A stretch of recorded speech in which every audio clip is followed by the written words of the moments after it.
جدیدیت اور ماں بعد جدیدیت جو ہے، میں ایک مختصر سے آپ سے بات کہوں کہ میرا نقطہ نظر یہ ہے کہ جہاں یہ تمام ترقیوں کی اور جدیدیت کی انتہا ہوتی ہے وہاں سے اسلام کی ابتدا ہوتی ہے.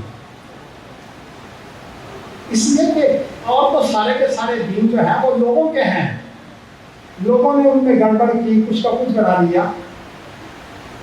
اور یہ جو اللہ کا دین ہے تو ان میں خدا اللہ رہنمائی تو وہ ہوتی ہے تو اللہ کی ہے، اور تو کسی میں رہنمائی ہوتی کوئی نہیں. میں صرف ایک اشارہ کر دیتا ہوں، جب یہ فارس کے ساتھ لڑائی ہوئی تو اس میں ایران نے کہا کہ میں سعد بن وقاص کو پیغام بھیجا سے بات کرنا چاہتا ہوں. انہوں نے اپنے نمائندے دلی جناب کو بھیج دیا.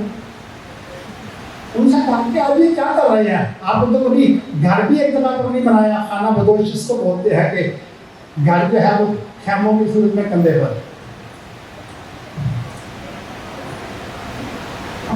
انہوں نے کہا کہ تمہیں غلط فہمی ہوئی، یہ کہا کہ تم کو اصل میں جہاں گیری کے لیے جو ہے وہ کام کر رہے ہو، تمہیں غلط فہمی ہوئی ہے. لوگوں نے لوگوں کو اپنا غلام بنا لیا، ہم لوگوں کو لوگوں کی غلامی سے نکال کر اللہ کی بندگی میں لانا چاہتے ہیں. تو ان کا خدا ہو بننا. اب کیونکہ مجھے پتا ہے کہ زندگی شعور سے، الحکمہ انٹرنیشنل.